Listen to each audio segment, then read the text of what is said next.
And occasionally you get other bits of evidence. I will mention later, in a few minutes, a case where a body was impaled with a piece of wood that turned out to be a branch from an exotic tree, and the police managed to find the right garden where it had come from. What happens when the body gets up into the flow? Okay, now,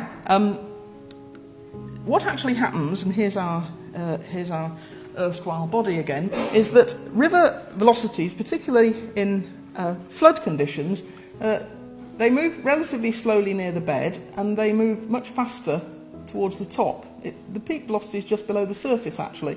And what happens with this is that two things. First of all, you've got gas in the body, and secondly, this is like an aeroplane lift, and as the water flows over the body, it tends to draw it up into the flow, and therefore at this point it rises up and goes along with the velocity of the water. So the thing that would dictate how far it got would be whether there were any obstacles in the way. And we can look at that in a minute. Grounding. What happens to it at the end of the pathway? In this particular case, it could be some time later, or it depends where the body's been in the interim, but we've got a body, perhaps I've described it here as losing its integrity. The gas has come out, it's rotted through, it falls to the bed, or it could be trapped behind an obstacle, or it could be trapped in sediment, or along the side of the river, or in a vortex at the side of the water, at the side of the river. Now, if it's the water's very turbulent, or it's saline, or it's very cold, the water is more denser, and the body is going to float more easily.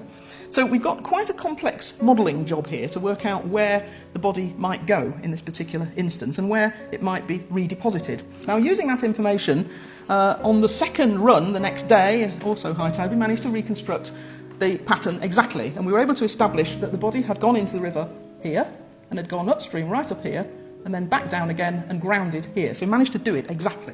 And from that data, I gave the police a time of release and a place of release in Great Yarmouth.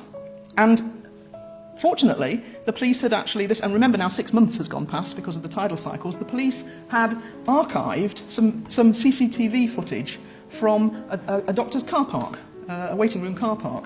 But they hadn't analysed it all because they'd got lots of this stuff. They archived all CCTV footage from all over, everywhere actually. But they managed to analyse it. And I gave them the time window, a 10-minute time window, and I said, look at this 10 minutes here.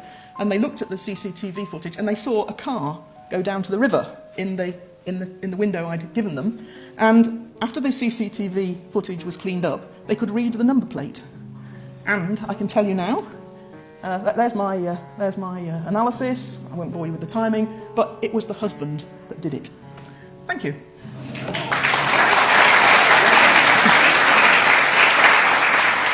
Well, there you have that. So that's Professor Caroline Roberts. What did you make of that? Leave your comments down below. I'll be very interested to know. Let's just remind us, once again, now you've heard that, let's remind us and you there at home what Peter Fordin said. Right, the day Nicola went missing, supposedly here, the mobile phone was found. It was thoroughly searched by police divers, very professionally done, and normally a body would go straight to the bottom. It's been cleared, but if anything has drifted down, if Nicola went in upstream, a lot further up, a body could move down this area. So we've been re-tasked to do this area again. It gives us total confidence that she's not here.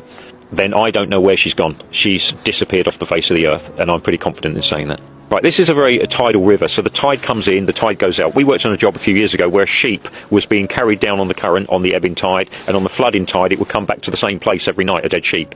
It didn't move, it didn't go far. If you went missing near an estuary, you could go out to the sea, but things tend to move up and down with the tides. It's an awful long stretch of river with a lot of shallows. She would have been found by now in the shallows.